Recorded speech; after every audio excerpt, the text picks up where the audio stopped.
buckle up, America, because the world just got a plot twist that even Night Shyamalan couldn't dream up. Donald Trump, the man who once suggested we nuke hurricanes, has announced a ceasefire between Israel and Iran. Yes, you heard that right, two nations locked in a decades-long grudge match, suddenly shaking hands like they're at a diplomatic speed dating event. But before you start lighting fireworks and singing Kumbaya, let's unpack this like it's a suitcase full of geopolitics and questionable decisions. Welcome to Libo News, where we dive into the chaos so you don't have to. So here's the deal. On June 24, 2025, Trump took to his favorite digital soapbox, Truth Social, to declare, and I quote, "Congratulations to all. Israel and Iran have fully agreed to a complete and total ceasefire." Caps lock and exclamation points aside, this sounds like a big deal. Like end of a 12-day war, big.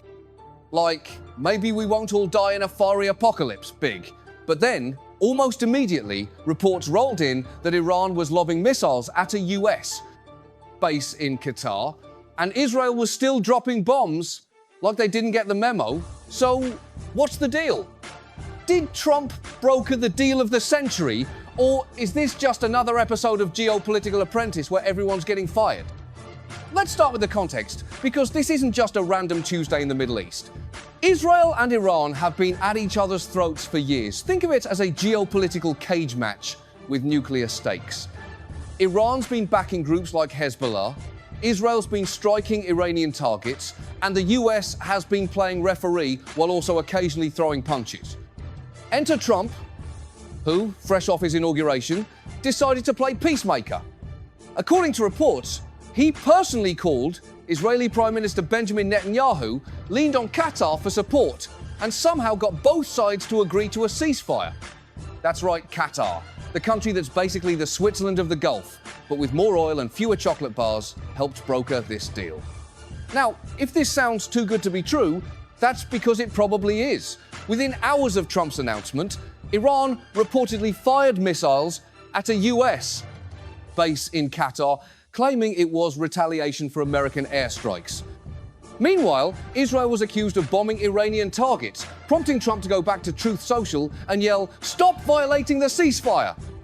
In what I can only imagine was the digital equivalent of a dad shouting at his kids to stop fighting in the back seat.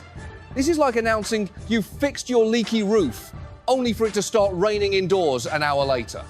So, why the breakdown? Let's break it down ourselves.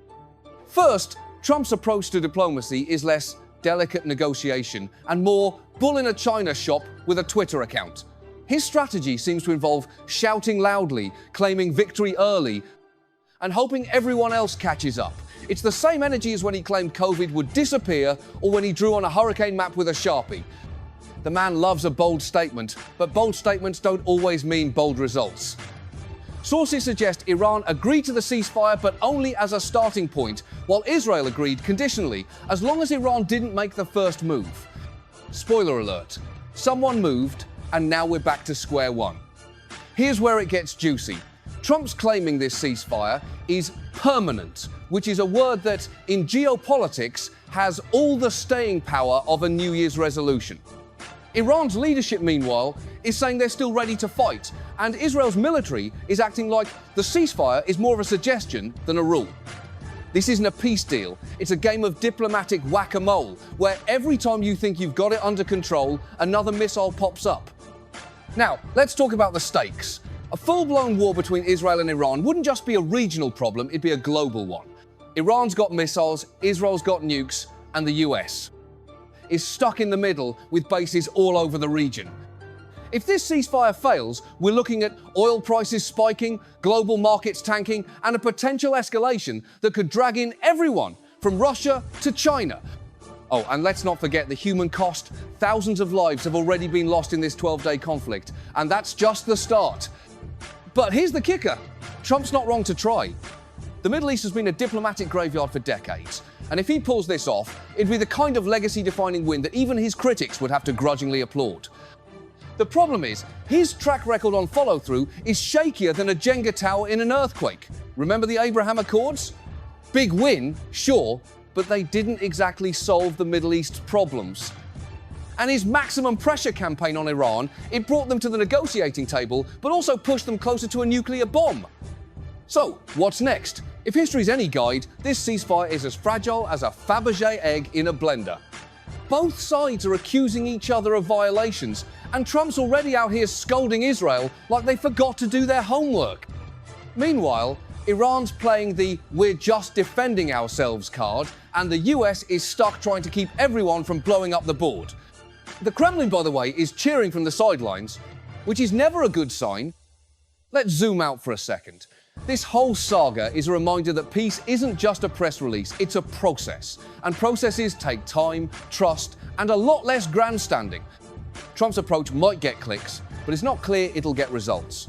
If he wants this to stick, he'll need to do more than tweet "congratulations" and call it a day. He'll need to keep Qatar on speed dial, get Israel and Iran to actually talk instead of bomb, and maybe, just maybe, stop treating diplomacy like a reality TV show. So, here we are, America, teetering on the edge of hope and chaos. Will this ceasefire hold, or will it collapse faster than a bad sitcom? Only time will tell. But one thing's for sure, when it comes to the Middle East, nothing's ever as simple as a tweet. Stay tuned, because this story's got more twists than a soap opera. And as always, here at Libo News we'll be watching, so you can stay woke without losing your mind. Peace out, or, maybe not.